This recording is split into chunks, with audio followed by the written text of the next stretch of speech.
tiyak na sir.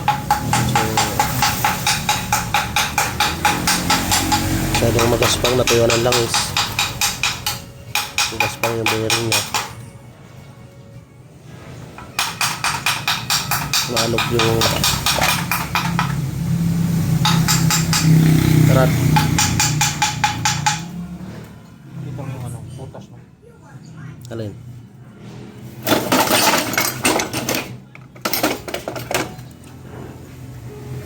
Overheat, saka yung pin.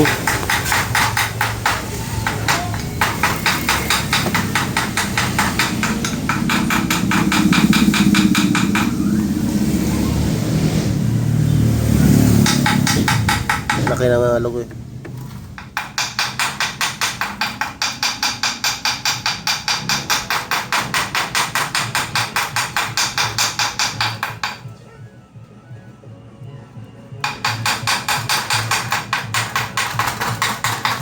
Dapat kunti lang yan, kaya nadadama yung ano, black.